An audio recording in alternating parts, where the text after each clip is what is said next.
Panelists for the next session are here. The Chair, Mr. Arun Myra, Member Industry Planning Commission. May I request him to please take the session forward. Thank you very much. Good morning, good afternoon, everyone.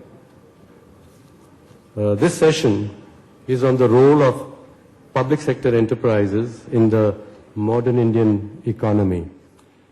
And so questions are, what is a public sector enterprise? Why do we need public sector enterprises? And then how do we make public sector enterprises more effective in fulfilling the purpose for which we create them?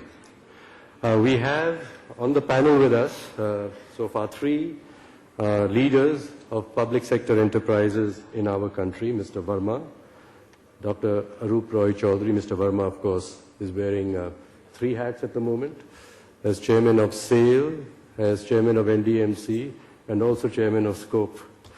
Mr. Arup Roy Chaudhary is Chairman Managing Director of NTPC and former Chairman of SCOPE. And we have Mr. Garg, who's Chairman and Managing Director of the Mahanagar Telephone Nigam Limited. We are expecting Mr. Narsingh Rao, Chairman of Coal India. He might join us, but we're going to proceed. So we have here leaders of public sector enterprises and some very successful and definitely some very large public sector enterprises. And so the fundamental questions that we are going to discuss together with you is the questions about public goods. What are public goods and the means required to provide public goods, for which we need public enterprises. And so then we'll come to the question about the construct and the performance of public enterprises to deliver public goods.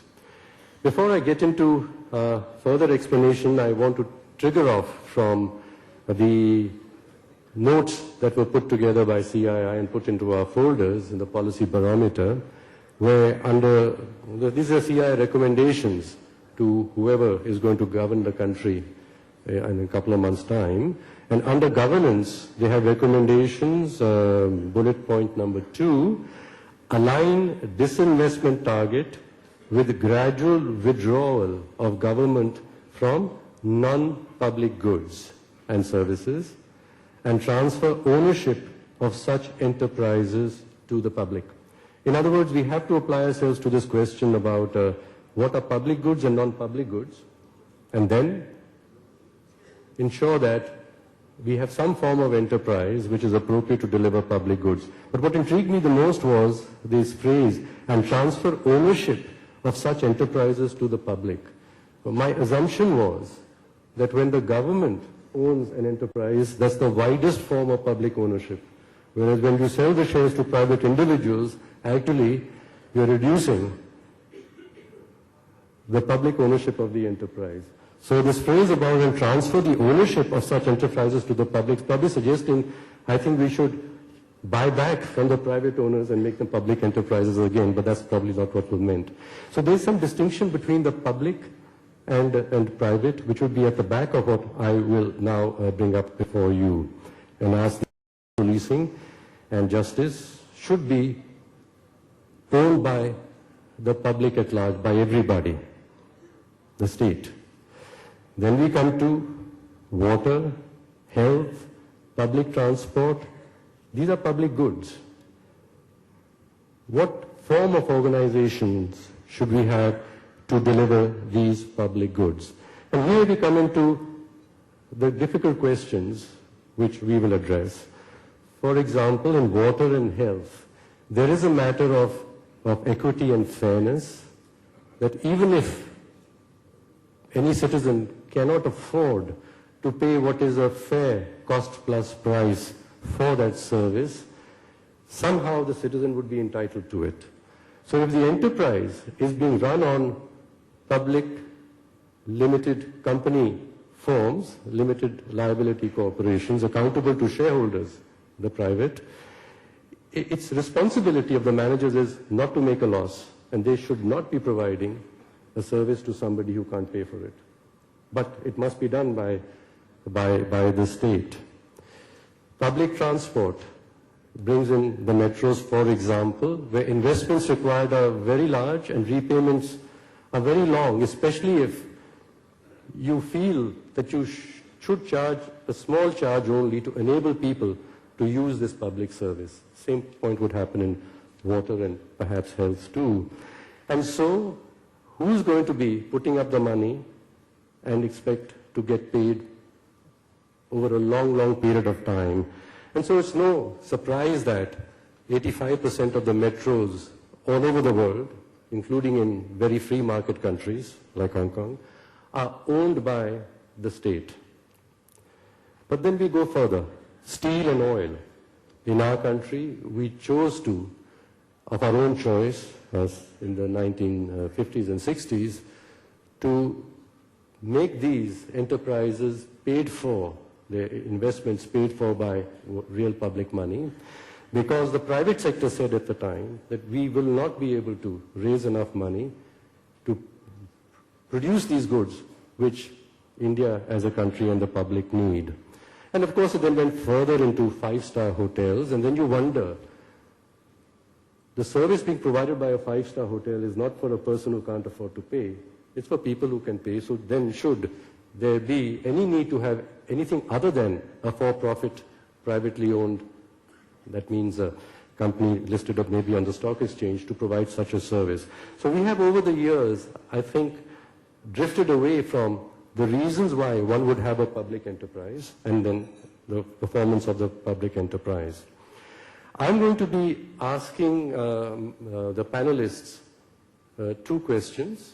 The first I'll ask now, and I'll tell you what both are, and then we'll discuss the first question, and then we'll go into the second question. And I will, after that discussion with the panelists, request comments and participation in the discussion around those two questions. The first is the question about what is or which areas in the country do we need public enterprises today and why? And the second would be, what are the institutional reforms required to ensure that these enterprises that we need for public purposes are professionally run and fulfill the purpose for which they are set up? My two co-panelists, let me say on my left and right, welcome Mr. Rao. I already mentioned that you'll be joining us. Both of them I have had the privilege of working with when we were discussing matters about reforming the management of our public enterprises. At that time, our focus was on what we call public sector enterprises, which are these production companies. But as you see, I've broadened our discussion to line up with what is required to be said here. But since they've been at the edge of these questions about enabling an enterprise that is set up to deliver against a public purpose, in which there is a large public investment, public meaning state government investment, there are challenges in making such organizations effective. So that's the second question we'll come to. But the first one is, what are the areas in which you think today the country needs to have public enterprises and why? Remember what I said, areas in which investments are very large, areas in which service has to be provided today at prices which many people in this country cannot afford but yet need the service. So keeping the whole backdrop, what are the areas in which country needs public enterprises today and why? Mr. Verma.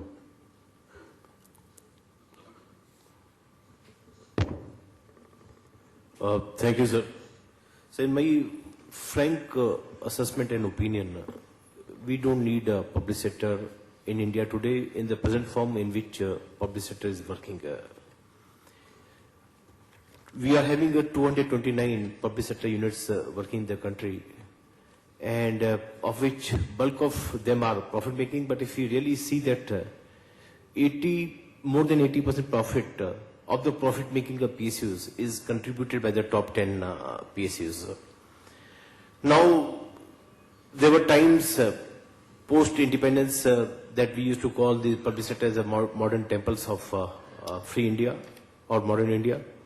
And the main aim was to set up these public sector units to have the balanced regional growth. And then gradually that private sector also chipped in, and then many of the, once upon a time, the star public sector companies became sick companies because they could not keep pace with the changing times, like ITI, Indian Telephone Industry is there. That is the oldest public sector company set up in the free India, became a sick company. We know that HEC, what has happened. Or even Bharat Sanchar Nigam Limited, what has happened to Air India and all that, you know. So why I'm saying that only in the strategic area, like leave defense and all that, you know, where we cannot, have the private sector because of the strategic requirements of the country. So the business of the government is not to do business, and that too, especially in the present form. If in the present form public sector is allowed to continue, I will come to the problems of the public sector which are being faced, and how autonomy, though it is said that public sector companies are autonomous in nature. That we take as a second question, right? Yeah. Okay. So I hear you, Mr. Verma, very clearly that only in strategic areas, and I think you were referring to more defense-related strategic areas, should we have publicly owned enterprises, and that we should actually get rid of the others. And you clearly say that the business of government is not to be in business. And then you came to the point that PSEs are getting sick, and then you were going to help diagnose that. But that's the second question we come to. So, Mr. Roop Roy Chaudhary, which areas in this country do we need public sector enterprises? In addition to the strategic sector, are there any other areas in which public services have to be provided, in which we should be having public enterprises? I think, good afternoon to all of you. I would start by saying that I'll go from what you said, sir, that what we mean by public sector enterprise is where the public is invested. That means the taxpayers' money is invested. And public sector companies today remain to be one of those companies where huge amount of taxpayers' money is invested. Having said that, I must also say that these companies that Mr. Verma was referring to, the investment that was made by the government through the taxpayers' money is minuscule compared to amount of returns that these companies have given to the government of the state. For example, NTPC, which I had, has already paid almost 35,000 crores to the government as only dividends. You leave aside the taxes and other things, as against an investment of 8,000 crores made by the government.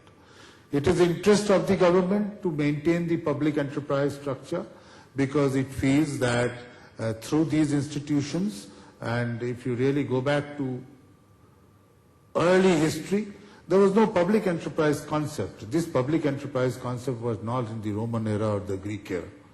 You know, it came in slowly when countries started becoming more aware of inclusive growth, of spreading the wealth, of spreading employment, and what Mr. Verma referred to, the temples of modern India, as referred to by Mr. Jawaharlal Nehru, was for making investments in large projects, which at that time our private sector, using purely private money, was probably not in a position to support. Now that's yielded its original results. It's given a lot of employment initially. If you see the entire IT revolution that we have, the entire group, the generation who came in to do the IT revolution, if you look at the statistics, 90% plus of them are coming from public sector background. So that was probably achieved. And then came 91, 92, when we looked at public sector enterprise, what is public sector? Is it required? As Mr. Myra said, what services are required? Maybe the municipality is required, maybe the defense is required. And as Mr. Verma said, that government has no business of being in governance. So probably the other companies which are working in the economic field need not remain as a public sector as such, which means the contribution in the equity of public money from the public exchequer could be divested. And that is what we have been talking about, go for more disinvestment, have more professional management, have board-driven companies. Probably if you look at these companies that are being mentioned of, and again I come back to the example of my company because that is the sector I know well. If you look at post-1991, and if you go beyond to 2003, when the new Electricity Act was put in position, 10 years have elapsed since 2003, and the Electricity Act was in position. Even today, NTPC remains the best company in the power sector. There's no denying even among the private sector companies, if you consider us to be public sector, we have 25% shares of the public at large and 75% of the government. So I think the public sector is required in certain areas.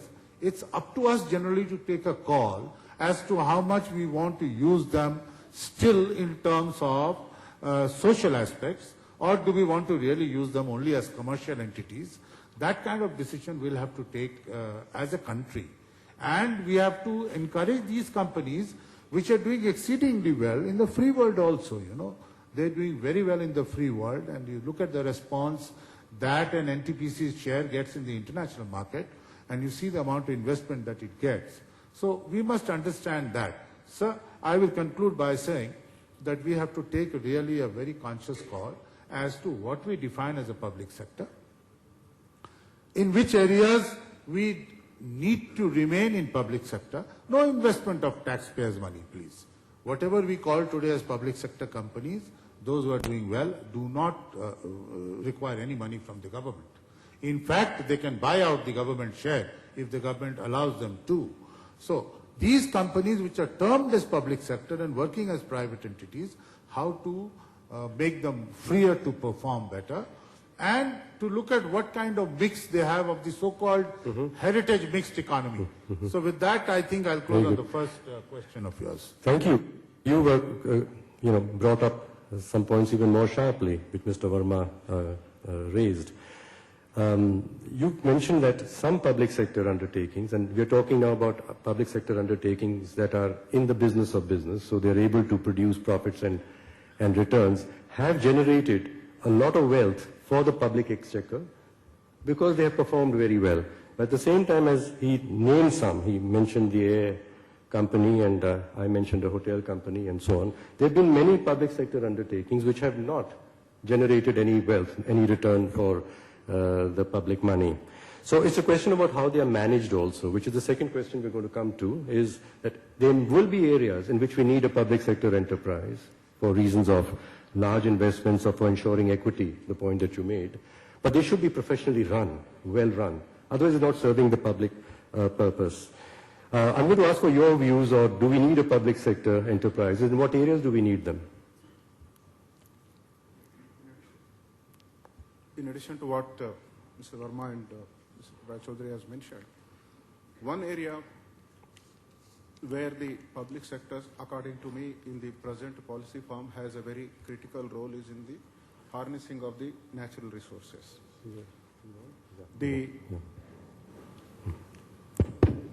Thank you. In the absence of a transparent and equitable allocation of the resources even to the private sector, it is obviously the public sector which has an important role.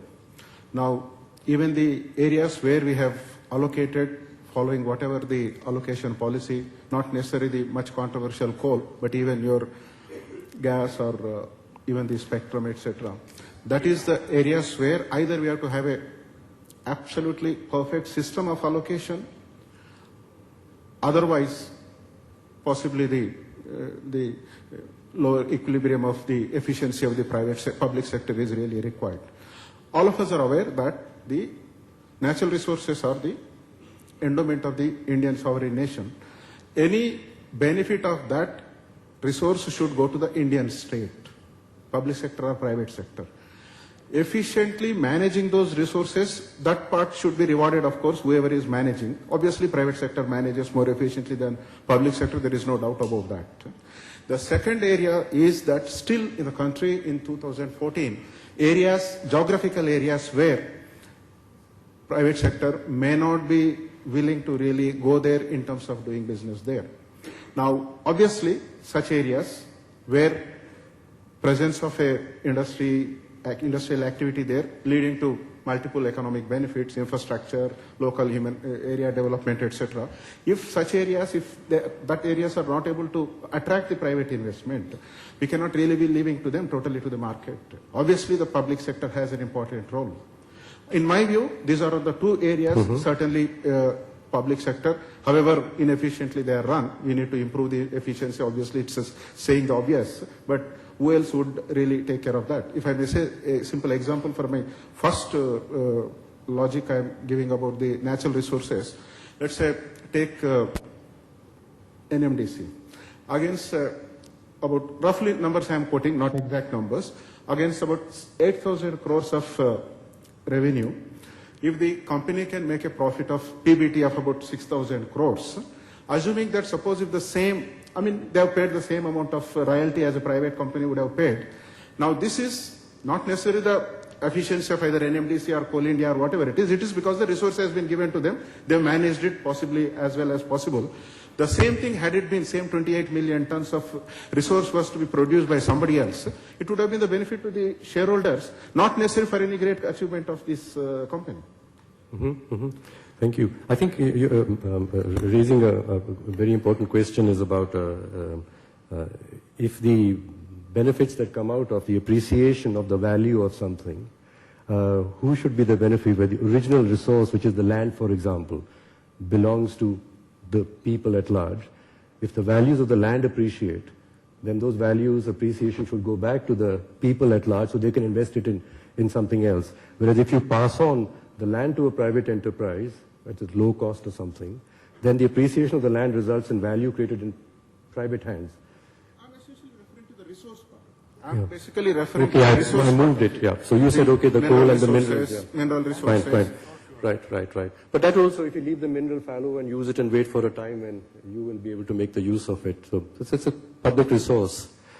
Now, MTNL is an interesting case, and I think at the end of this, because the telecommunications area has been one of our success stories in this country, where allowing the private sector to come in, I think the citizens have benefited.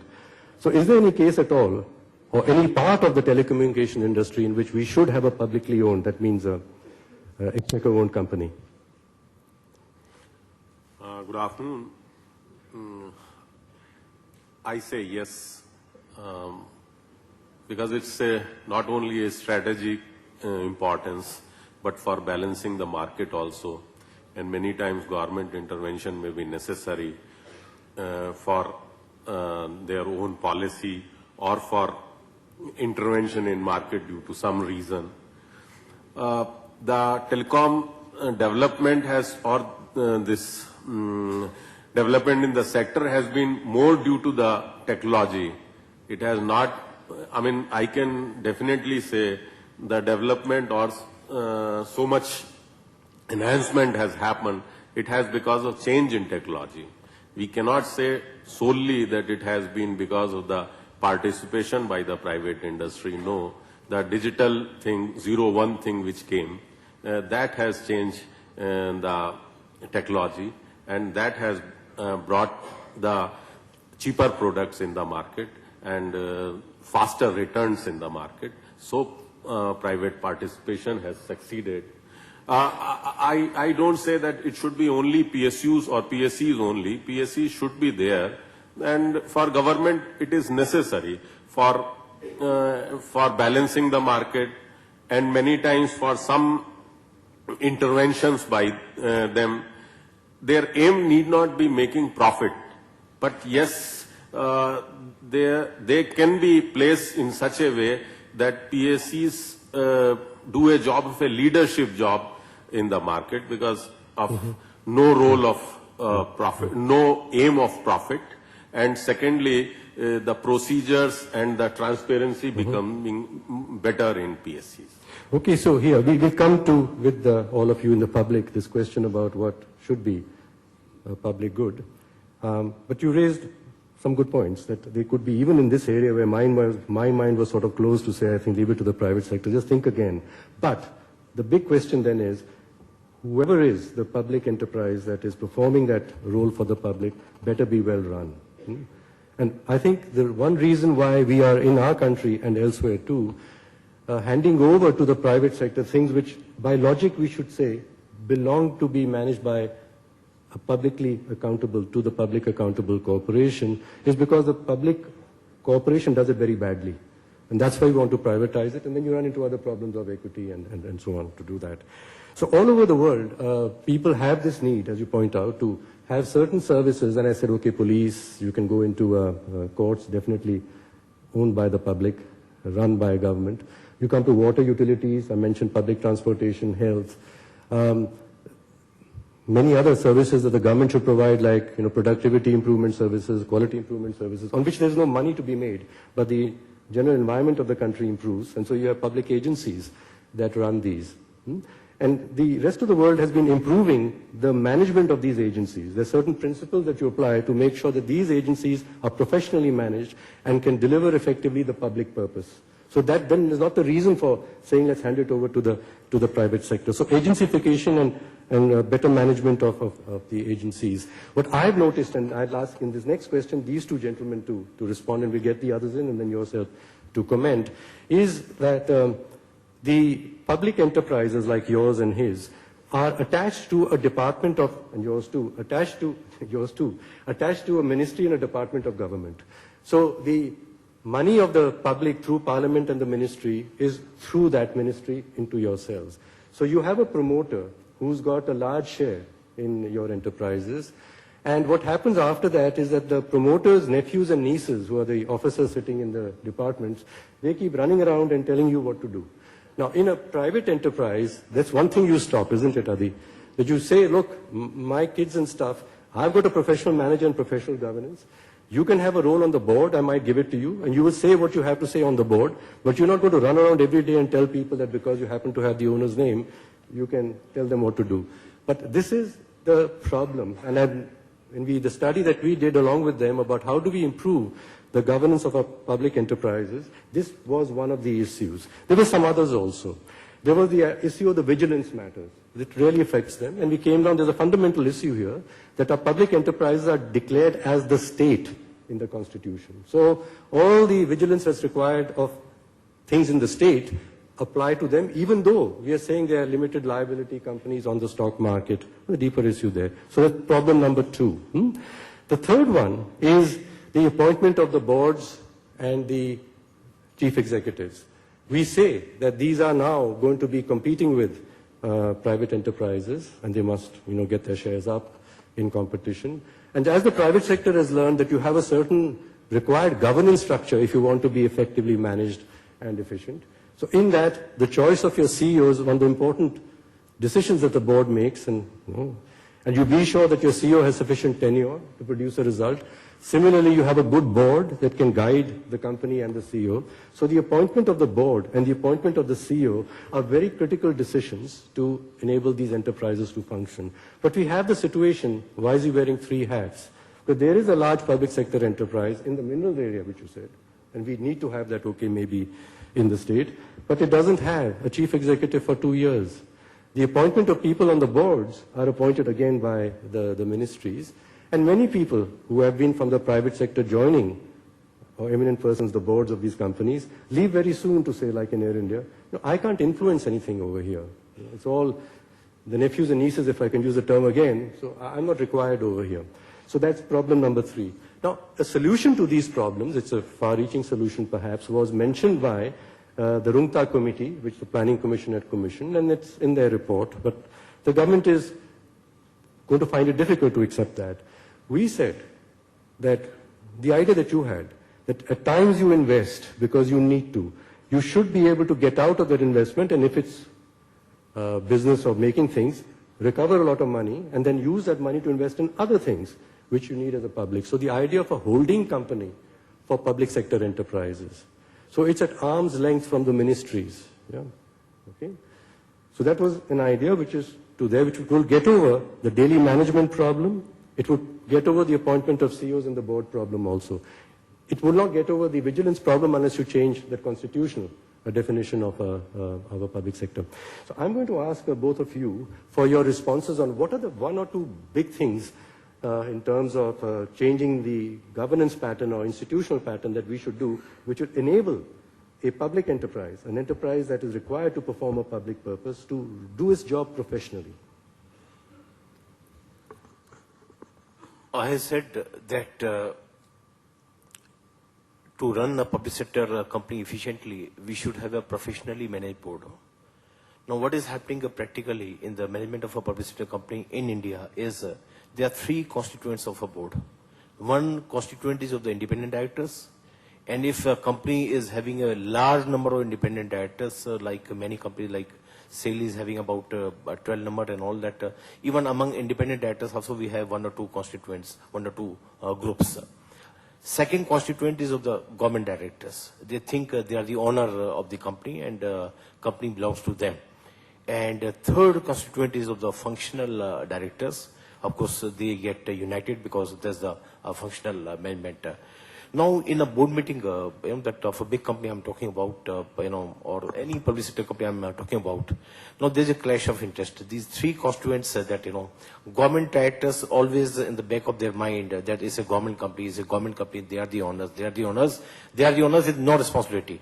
They will keep on harping the things, Independent directors, that they'll be, most of the independent directors, they'll be having some agenda of their own and all. I know that I was working in BHL. BHL lost wind turbine business because of the one senior independent director raised certain issues. I don't want to go into those details about the conflict of interest and all that, And then comes the functional management. See that unfortunately what has happened now is the Department of Public Enterprises, they came out with a circular. They say that independent directors will hold an annual meeting to review the performance of the management and the chairman of the company. From the scope platform, I'm the chairman of the scope, we registered.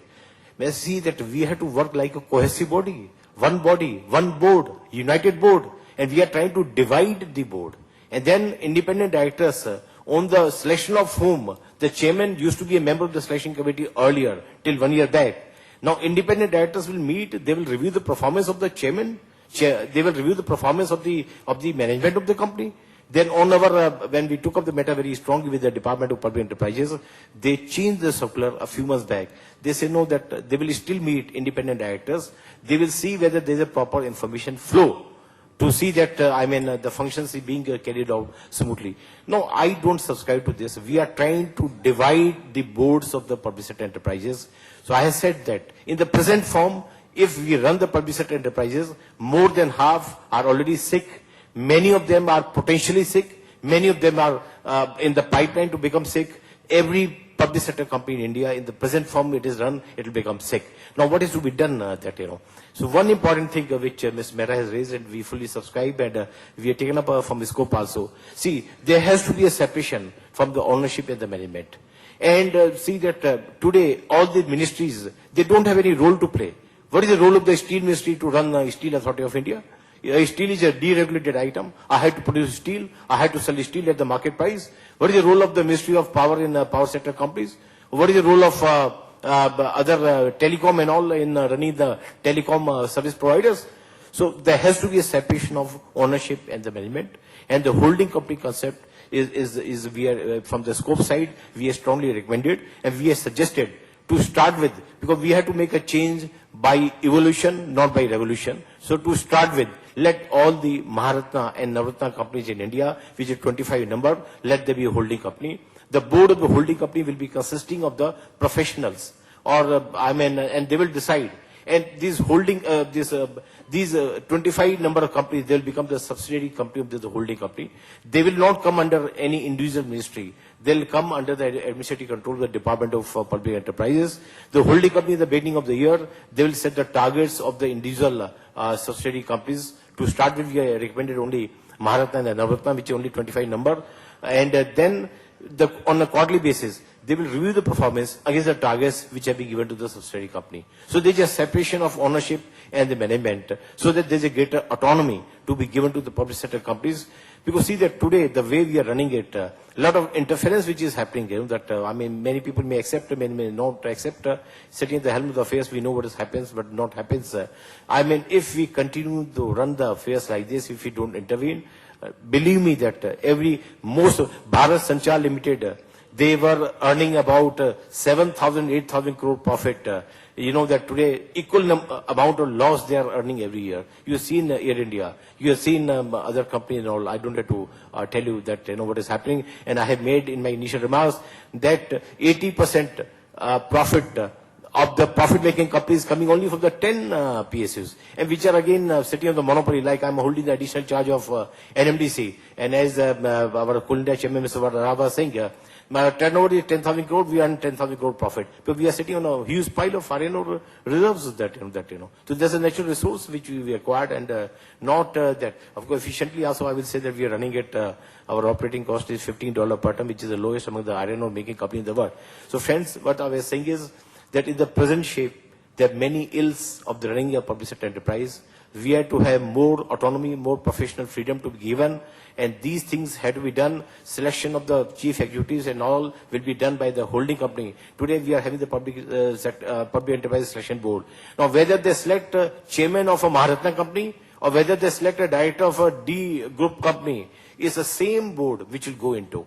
Now see that when you are selecting a chairman of a Maharatna company, let there be some outside experts and all that, I mean, they should have the knowledge of the subject and all that when you are choosing a chairman and all that, We cannot have the same criteria. I mean, 229 pieces are there, and all the board level position, including the chairman, including the chairman of a Maharatna company, same board is meeting and all. No, we don't subscribe to this.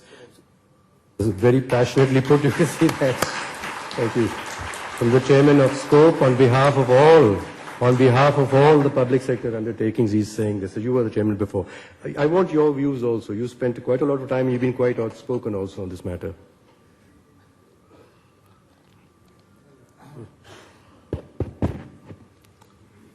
I would say that there are a couple of issues in sort of the institution mechanism by which we run what is called today the public sector companies. The first one could be the ownership. There's no clarity as to who owns these companies. As the chairman of the session mentioned, that it is supposed to be owned by the President of India, who exercises his powers through the administrative ministry. The administrative minister exercises a power to the secretary of the department. The secretary exercises through his subordinates. It might come up to the undersecretary level. So you really do not know who owns your company. That's a major issue today because, I have 18 members on my board and I have been chairman of a public sector. This is 14th year running. I think there is no problem in managing a board. You can easily manage a board, provided you know if the owner is what the owner wants. If Mr. Godrej was my owner, I would probably go and ask him before my board meeting, before I went into real estate business, from what was his core business. And I'm sure the same thing would be expected in a public sector board also, that a company like NTPC cannot suddenly start thinking that we will be manufacturing fertilizers without getting into consultation with the owners. So the problem lies as to who's the owner. And once you identify the owner, is the owner willing to take the responsibility? I mean, if the owner does not want to take the responsibility, and then all the responsibility is yours, and if something wrong happens, then you face the music, then you are in a very difficult situation. So ownership is an issue which is absolutely important, and since we say the ownership comes out from an elected representative, that is the minister who holds the charge of the administrative ministry, I would say that then the confusion arises that as a CEO of the company or the person who's running the company, have you been elected or selected? That's a big question. When you think that you're elected, then you try to please everybody, then you're not running the company, you're not doing justice to it. If you feel you're selected, there's a whole lot of people who are gunning after you, and at that time the owner is not standing with you. So this is the ownership issue is the main thing. The second thing, one more issue I want to make, is the trust. I do not know how many of you know that before one of us who are sitting here is appointed to the position that we have been, there's a scrutiny by CBI, CVC, IB, and what have you. All that scrutiny has been done before your appointment letter is given to you, and the moment you are appointed, if there's a complaint, it goes to the CVC. And you are answering their questions all the time. And believe me, the way the CVC operates or the government operates is that if there is a question against you, it goes to the vigilance of the ministry marks it to the vigilance of the company, and the CEO of the company who administratively reports to you actually sends a deputy manager of the company, who is your employee, to you to ask questions from you. Now, this is the kind of administrative control that we have today. And believe me, I will give you one more example. Under RTI, somebody asked me that in the last 2 years, how many tours have you undertaken? In which hotel have you stayed? And that was all right, till they asked me as to how much have you spent on food and beverage every day. Now, this is the chairman of a Maharatna company. And believe me, if you go to my website, I've put all this on my website. I've told my people, put everything there, where I stay, how much I've drawn as a DA, how much did I spend. Now, we must be clear as to what we want. Are we wanting to run a company? Are we want to run a business enterprise? Or it's an extended arm of the department? As a CEO, I have no problem to accept an owner. But I must know the owner. There should be a face of the owner. The owner should stand by me when I'm in difficulty, and he should have trust on me. Very good. Thank you. Thank you. Thank you. With your permission, Mr. Rao and Mr. Garg, let me get some questions and you respond, okay? Okay? But brief, right? Yes, I do want to get some questions. Mr. Verma and Mr. Rai Chaudhary has mentioned, yes, now in any ministry, you have two functions. One is so-called the policy-related function, then another is administering the company. Now, if you separate these functions, yes, policy making, so-called policy making, oversight can still be with the ministry. Obviously, somebody has to be responsible for that. But managing or supervising oversight of the company, if you really divorce that, large number of the problems would be sorted out. In whatever manner, it's not occasion for us to discuss. Second, while largely agreeing with my colleagues what they have mentioned, now here's a problem, because there is a problem with the government, there's also a problem with everything else. I blame them, they blame us. Ultimately, there is also an issue of accountability and the company. Now, in the process, because it is everybody's responsibility, it's nobody's responsibility. I don't think any CEO has been hanged for not performing. Ultimately, it is the 1.2 billion people of this country who are suffering. We may be blaming each other. End of the day, I have 100 reasons why I am not performing. Then somebody else will say they have 100 reasons why they are interfering. But are we responsible to the sovereign nation or not? What are the accountability issues that has been put in system where they should be called upon to say you have done or you have not done or anything? So it's like we are, at the end of the day, we are all friends and getting away with it. Yeah, so as you say... Just 1 minute, I want to make one point here. I think what Nasim Rao said exactly what I was saying. If you're a non-performing CEO and you don't perform, you are the best CEO as far as the government is concerned. Phew. Okay, I think we were talking about the owner and the manager and the relationship between them, and seeing the face of the owner and being able to discuss what do you want me to do with this company and the investment that you have here. So therefore the idea of the holding company is an attractive idea. It puts you at arm's length from the departments, maybe just the Navratna companies. They're the person who will be accountable. The holding company is going to be judged also by how much Singapore has these, other countries have these, the Middle East has these holding companies of government assets. So we could make it more professionally managed. I'm going to ask for some questions and comments. We'll make them brief, please. Mic there. And we take 2 or 3, and then... If they can also mention They will have to do that, yes. whom they are asking. Sir, I'm Lalit. If you just want to direct it to one person, that's fine. You can ask it generally, and then one of us will respond to it. I am Lalit Kaul. Mr. Verma just said that the defense will remain with the government or with the public sector. If you see the news item in the Times of India of Monday, that is the 24th, General Bikram Singh, the Chief of the Army Staff, has said that we have got ammunition only to last 20 days. And plus we are not fully equipped with various arms and ammunition. The whole national security is at stake, looking to that statement. May I know what has and what action is the public sector taking? Because total production is in the public sector. Right. Yeah, no, we'll talk about that. Any others? Yes, please, here, one, and then one behind. Yes.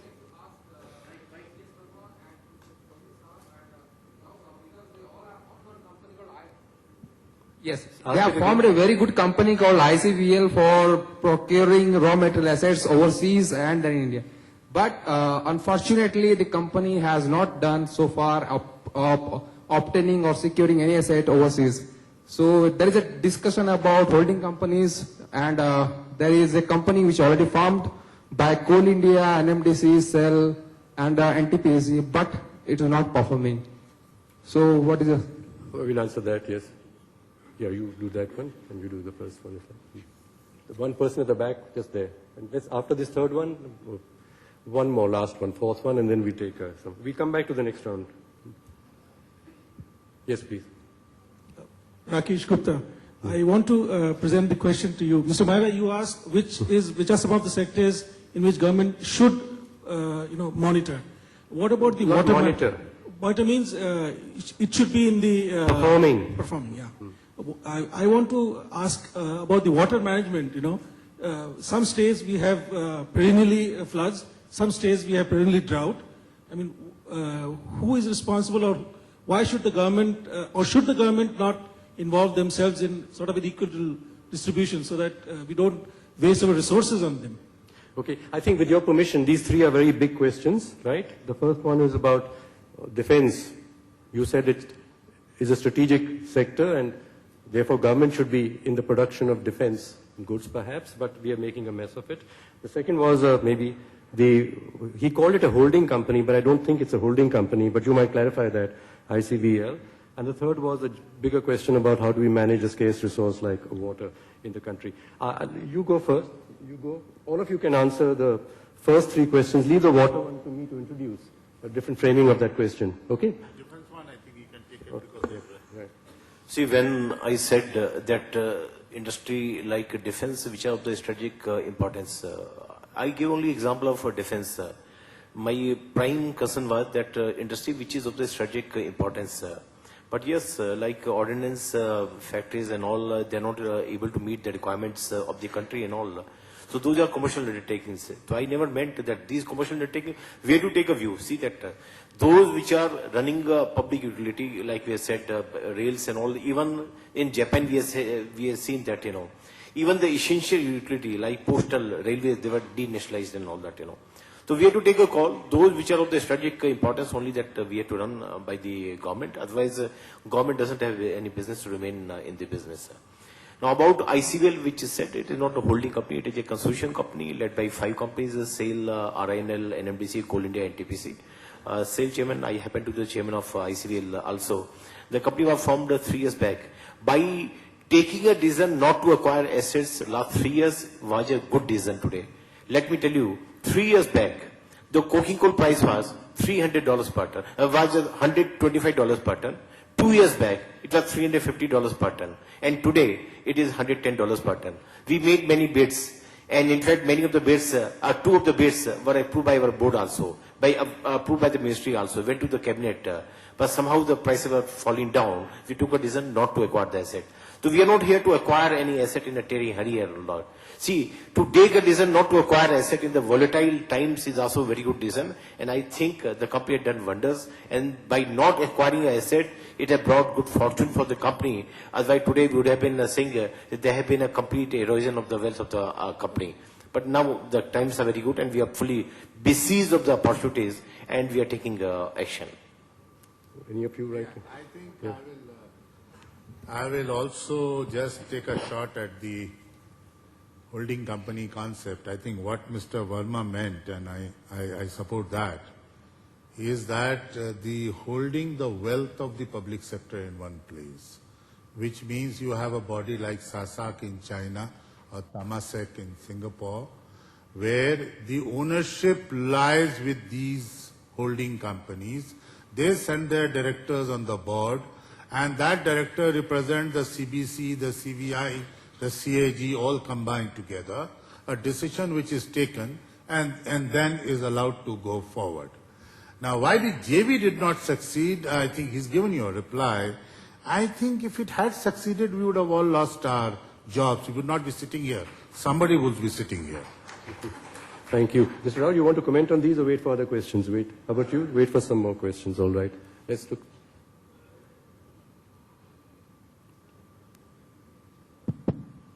Sir, this is Amay Sathe. I am editor of SarkariTel.com.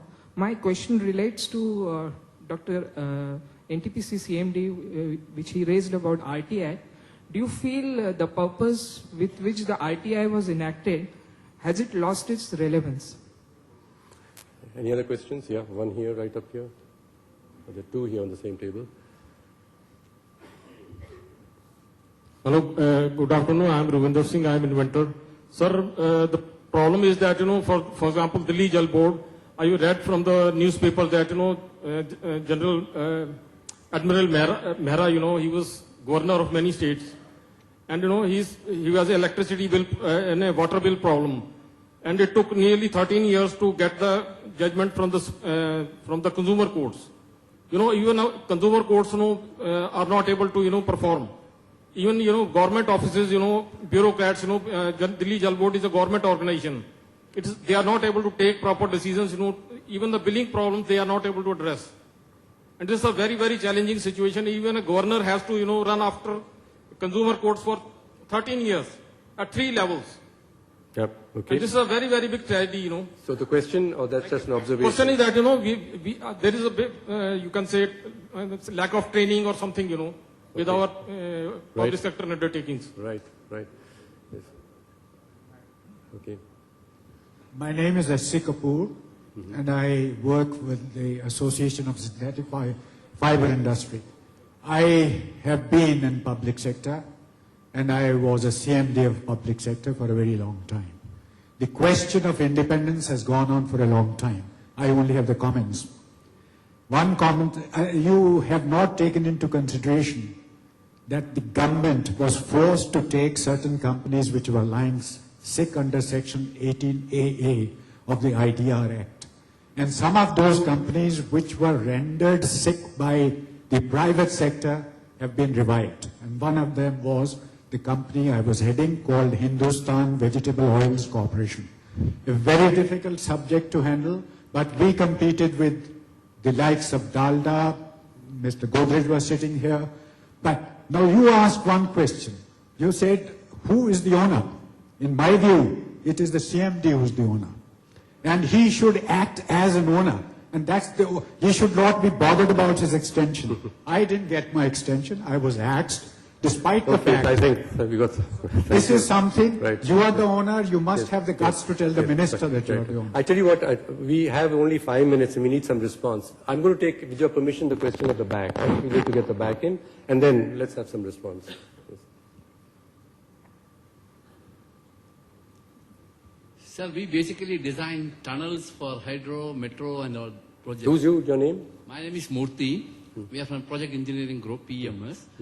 We basically do the designing work. We have been observing that we do projects for border roads. It is addressed to NTPC, basically, because the water flows from there. We have many tunnels coming up in Jammu and Kashmir, Rohtang, Zojila, Izadmort and all. Now itself some action is taken. Small hydropower projects of 5 megawatts, 10 megawatts, renewable energy can be generated. There is only one help required, that is the connecting to the grid. Because mandatorily everybody says 10% of the total coal-based power plant you should go for renewable. If something can be done on this, also we are one of the leaders in designing renewable energy, hydro. So both ways, and it can be looked in. There is a big opportunity, it is getting wasted. Can you look into it, sir? Okay. That's my Right. Now, I'm going to ask, thank you. I wish they'd give us another half an hour. I can see you really got lots of interest in this session, but we have 5 minutes. I'm going to just say something, then request the 4 of you for your last closing comment in 1 minute each. I can see here from even the questions being asked, like the defense question, you had said it's a strategic area. His point was that the public sector is doing a bad job. So it comes down to, they should do a good job. They should be well managed to deliver that. That's the same thing. They're not able to deliver. That's it. They're not able to deliver. Okay. So they're not doing a good job. So when he made the point about good management and bad management, it's not a monopoly of private sector to be good managers. The public sector can be very good managers also. And then the point made about the relationship between the owner and the executive who's managing, the chief executive. I mean, you made a thought about, forget the owner, but I don't think even a private company, Mr. Godrej, would allow, he's gone, to let his chief executive feel that he owns the company and not taking the wishes of the owners into account. So here, we come back to, as we framed it at the beginning, there are questions about which sectors are best owned, the entities are best owned by some publicly accountable entity, and water, I'll just say that much. There are many aspects in water management, as you said, about managing the whole aquifer and the basin and the allocation of that and regulation. Then you come down to in city managing water, in the rural areas managing irrigation water. There are many, many activities to be done, and they can be carved out to be done by agencies, some of which agencies could be privately owned, so long as they deliver what is expected of them by the public. So we'll set aside the water one, just that's illustrating that there are questions about what areas should be run by a publicly owned corporation, but that should be well managed, and which ones you could leave it to the privately owned corporation, and of course it should take care of managing itself well. So final thoughts, what would you say is the one or two or one thing that you would suggest this whole group and CII, if they were to add to this list that they're given, recommendations to the next government, what's the one thing, perhaps, or the two things at the most, you would say, you would urge the next government to do to ensure that public enterprises are able to perform, to deliver what's expected of them? Let's go this way. Let's start with you first. Thank you. Yes, as we have already deliberated, it should be through a holding company, but many times when we, in government, we restructure for betterment, we end up with adding one more inspector. So that caution only should be there. It should not be dual ownership, the holding company and the ministry. So that safeguard must be there, otherwise. Mr. Verma?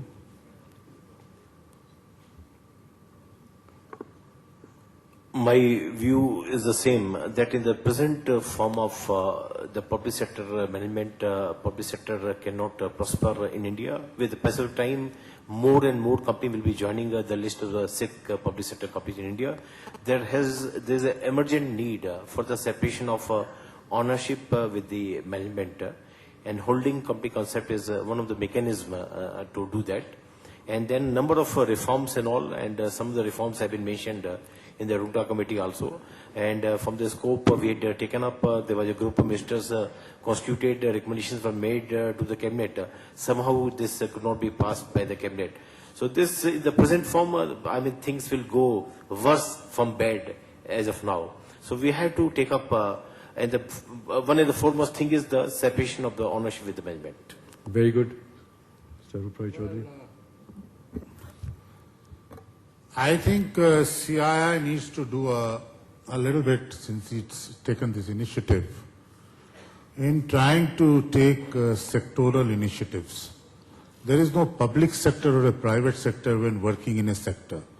We have to take sectoral initiatives, and it's not good enough for CII to have a separate public sector forum where all public sector people are called for a cup of tea. It doesn't really work.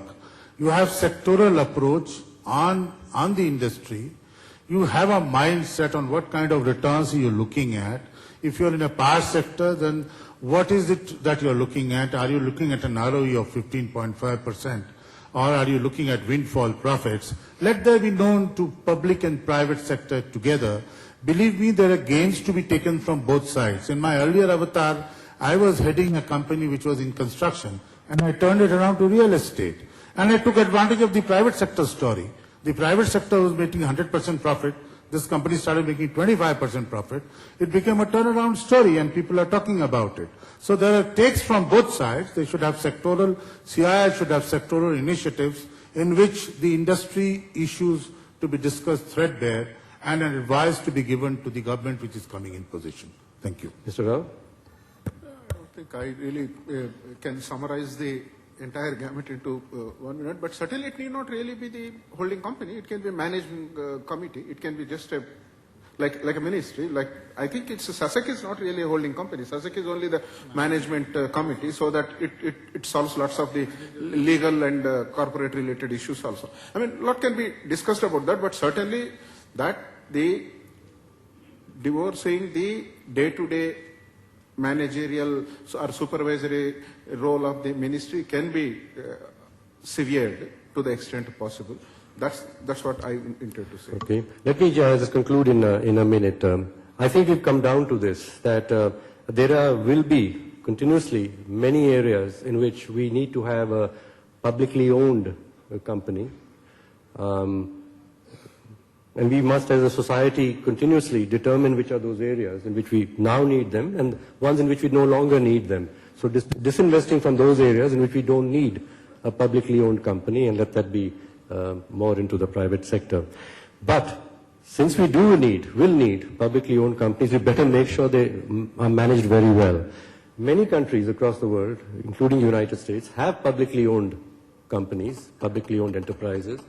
Yes, but they have focused on how to make them effective. So I think we as a country need to find out the best practices of managing publicly owned companies so that we get, for our citizens, what we ultimately want of them. Two ideas have been mentioned in this forum. One is for CII and the other is for the nation.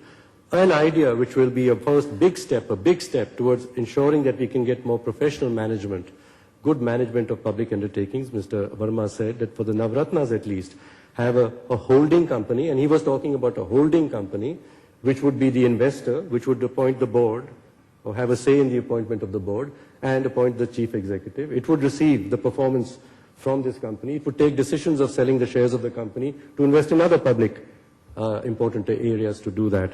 The second suggestion was that CII don't treat the public sector as another sector. I mean, these are companies in sectors along with private companies, and can't we now work together to improve that? So CII's own structure of engaging with the public sector undertakings. So thank you very much. I think I felt I got a lot out of this session. I hope you did too. And I do want to thank our four panelists for a very active discussion. With frankness, thank you.